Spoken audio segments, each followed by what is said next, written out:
عزیزان گرامی، کچھ ایسے لوگ بھی تھے جو ایسے نعرے بازی کرتے تھے. حضرت علیہ السلام کے پاس آئے، یا علی ہمیں جہاد کرنے کا بڑا شوق ہے. حضرت علیہ السلام فرماتے تھے کہ بھائی ابھی مناسب وقت نہیں ہے جہاد کا. یہ پھر واپس آئے، یا علی ہمیں جہاد کرنے کا بڑا شوق ہے، آپ اجازت دیں. حضرت علیہ السلام دلوں کو جانتے تھے، پھر واپس کر دیا. پھر تیسرے دن یہ نوجوان آئے، بڑے مومن سمجھتے تھے، بڑے نعرے لگاتے تھے، ہم بڑے مجاہد خود کو ظاہر کرتے تھے، ہمیں جہاد کرنے کی اجازت دیں. حضرت علیہ السلام نے فرمایا ٹھیک ہے، بہت شوق ہے جہاد کا، اسی لیے تو بار بار آتے ہیں. امام نے کہا ٹھیک ہے، اب کل ہم جہاد پر چلیں گے، مگر ایک شرط ہے. کیا شرط ہے؟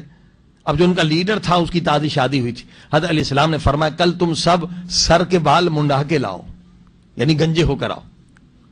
اب یہ گیا اپنی بیوی کے پاس، کہنے لگا حضرت علیہ السلام نے فرمایا ہے کہ سر کے بال منڈا کے آؤ تو پھر جہاد کے. بیوی نے سر پہ ہاتھ پھیر کر کہا کہ اتنے خوبصورت بال ہیں، گنجے ہو جاؤ گے، بد شکل لگو گے. کہا کیا کروں، امام نے حکم دیا. کہا کوئی بات نہیں ہے، تیرے بال میں چھوٹے کر دیتی ہوں اور تو وہ کپڑا باندھ کے، جو عرب باندھتے ہیں نا، کپڑا باندھ دینا. حضرت علیہ السلام کو کیا پتا کہ بال ہیں یا نہیں، یعنی ایمان بھی اتنا کچا ہے کہ جو کائنات کا امام ہے اسے یہ نہیں پتا کہ کپڑے کے نیچے بال ہے یا نہیں. صلوات پڑھی محمد و آل محمد.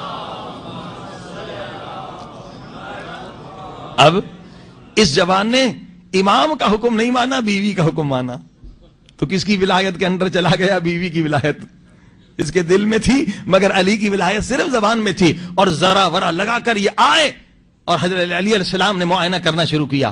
سب سے پہلے اس کے پاس آئے، تلوار کی نوک سے کپڑا اوپر اٹھایا، کہا جب تو بالوں کی قربانی نہیں دے سکتا تو جان کی قربانی کہاں سے دے گا؟ صلوات پڑھے محمد و آل محمد. ہاں جی،